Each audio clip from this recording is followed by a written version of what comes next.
আমি হাৰ জিত ছাকচেছ ফেলিয়াৰৰ লগত এনেকুৱাকৈ জড়িত হৈছোঁ যে আমি আমাৰ জীৱন উপভোগ কৰিবই পাহৰি গৈছোঁ। মই আগতেও কৈছিলোঁ যে আমাৰ জীৱনত ভৱিষ্যতত কি হ'ব আমি নিজেও নাজানো। এইটো এটা সঁচা কথা, কিন্তু এই কথাটো কোনোৱে নামানে।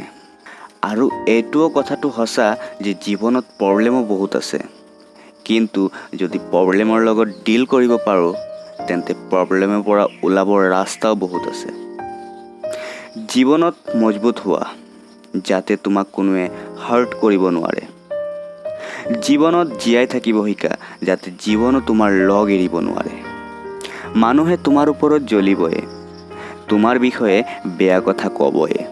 মানুহে তোমাৰ সন্মুখত ক'বই যে জীৱনত আগবাঢ়ি যোৱা, ছাকচেছফুল হোৱা, কিন্তু তেওঁলোকৰ পৰা তুমি বেছি আগবাঢ়ি যোৱা, বেছি ছাকচেছফুল হোৱা এইটো তেওঁলোকে নিবিচাৰিব।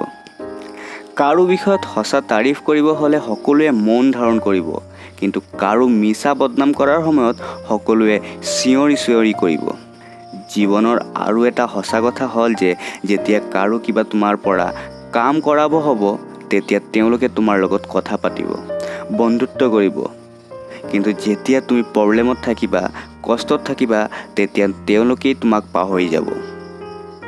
কিন্তু তোমাৰ এই কথাটোত ইমান পৰেচান হ'ব নালাগে।